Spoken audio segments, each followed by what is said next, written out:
Hi friends, my name is Ravindra Kumar Patre. जैसे कि आपने वीडियो का टाइटल पढ़ चुके हैं, हम लोग अभी मैथ्स पेडागोजी का मैं सेकेंड वीडियो लाया हूँ। और मैंने पिछले वीडियो में बोला था कि सीजी टेट और सी टेट में, खास करके सी टेट में गिन कर 8 टॉपिक है मैथ्स का, उससे भर भर कर क्वेश्चन दिया जाता है।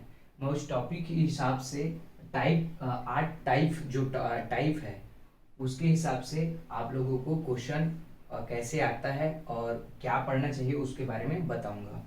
तो सबसे पहले हम लोग टाइप 1 पढ़ेंगे और उसमें कौन कौन से टॉपिक आते हैं उसके बारे में देखेंगे। तो सबसे पहले आता है टाइप 1 में एक्जिम। एक्जिम मतलब होता है अभिगृहित। यह होता है, या तो इसको स्वसिद्ध भी बोला जा सकता है। ये अभिगृहित यह होता है ऐसा स्टेटमेंट जिसको सच माना जाता है और बिना किसी प्रूफ के। जैसे हम लोग, जैसे बोला जाए 2 और 2 कितना होता है 4, इसको हम लोग 2 और प्लस 2 4 ही मानते हैं। दूसरा देखते हैं कंजेक्चर, यानी होता है अनुमान। ऐसा स्टेटमेंट जिसे सच साबित करने के लिए प्रूफ की जरूरत होती है, लेकिन वो प्रूफ किए हैं वो सही भी हो सकता है और गलत भी हो सकता है। तीसरा देखते हैं थ्योरम यानी प्रमेय। जब कंजेक्चर को प्रूफ कर दिया जाता है तो वह थ्योरम कहलाता है। इसके आगे हम लोग देखेंगे टाइप 2। टाइप 2 ऐसा क्वेश्चन जैसे सी टेट में 1/2, 1/3 और 1/4 कॉन्सेप्ट वाला क्वेश्चन पूछेगा, या तो हम लोग बच्चे को सर्कल का 1/2, 1/3, 1/4 के बारे में जब पढ़ाते हैं तो सबसे पहले मैथ्स के अनुसार सबसे पहले मूरत चीज लेते हैं, जो प्रत्यक्ष चीज है उसको लेंगे, फिर उस चीज के बारे में बताएंगे कहानी के माध्यम से या शब्दों के माध्यम से, फिर उस चीज को दिखाएंगे, फिर लास्ट में उसका चिन्ह या सिंबल बताएंगे कि सर्कल गोलाकार होता है ऐसे, प्लस का चिन्ह होता है, माइनस का चिन्ह होता है करके बताते हैं हम लोग। अब हम लोग टाइप 3 देखते हैं, जिनमें जीन पियाजे के अनुसार मैथ्स में बच्चा सबसे पहले संख्याओं का संरक्षण अर्थात कंजर्वेशन सीखता है, फिर लंबाई का संरक्षण सीखता है, फिर वजन का संरक्षण सीखता है और अंत में वॉल्यूम का संरक्षण सीखता है। इसके आगे हम लोग देखें टाइप 4 गणित की भाषा। गणित की भाषा सरल, सांकेतिक और व्यवहारिक होना चाहिए। मानसिक स्तर के अनुसार होना चाहिए, अर्थात पहले क्लास के लिए अलग, दूसरी क्लास के अलग, तीसरी क्लास के लिए अलग, चौथी क्लास के लिए अलग, उन बच्चों के मानसिक स्तर के अनुसार होना चाहिए। अमूर्त बातों के चिंतन में सहायक होना चाहिए।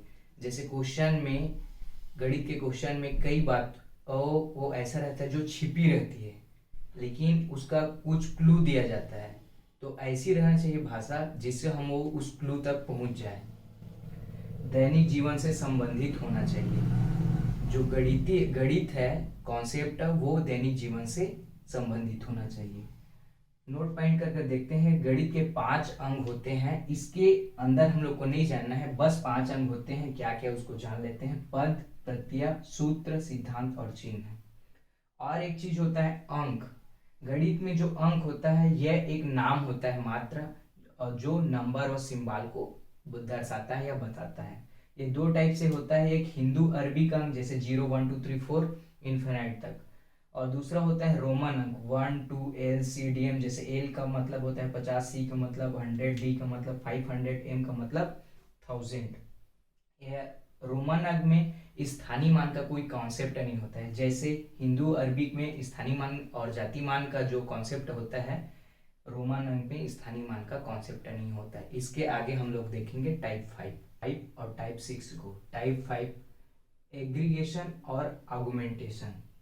जब दो चीजों को जोड़ते हैं तो उसे एग्रीगेशन या एग्रीगेट जो निकालते हैं हम लोग अपने रिजल्ट को पाने के लिए, तो पहले सबको जोड़ते हैं, फिर जितने सब्जेक्ट है उससे डिवाइड करते हैं। सेम वैसी कॉन्सेप्ट है, जब दो चीजों को जोड़ते हैं तो उसे समुच्चयन कहते हैं। एग्जाम्पल के लिए 2 और 2 को जोड़ेंगे तो कितना होगा, 4 होगा। फिर संवर्धन बोलते हैं जिसे आगुमेंटेशन भी बोलते हैं इंग्लिश में। जब एक ही चीज को बढ़ाया जाता है तो उसे संवर्धन कहते हैं। जैसे दूध में पानी मिलाया जाता है तो दूध बढ़ता है, और जैसे सेब की टोकरी में और सेब डालना, ये इसका ही एग्जाम्पल होगा संवर्धन का। टाइप 6 देखेंगे डाइवर्जिंग टाइप क्वेश्चन या converging type question. Diverging type question को ओपन इंडेड क्वेश्चन बोलते हैं और कन्वर्जिंग टाइप क्वेश्चन को क्लोज इंडेड क्वेश्चन बोलते हैं। जिन प्रश्नों के एक से अधिक उत्तर होते हैं उसको बोलते हैं ओपन इंडेड क्वेश्चन। जैसे 2 + 6 8 होगा, 7 + 1 8 होगा।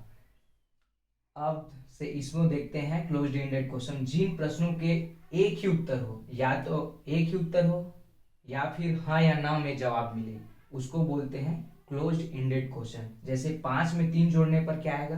8 आता है। ठीक, जैसे हम लोग एक क्वेश्चन करते हैं भारत की राजधानी क्या है, तो सिर्फ वह एक ही आंसर होगा, वो दिल्ली होगा, तो वो बंद मतलब बंद अंत प्रश्न होगा, मतलब क्लोज इंड क्वेश्चन होगा। सो फ्रेंड, आज के लिए हम लोग इतना देखें। आगे का जो और टॉपिक है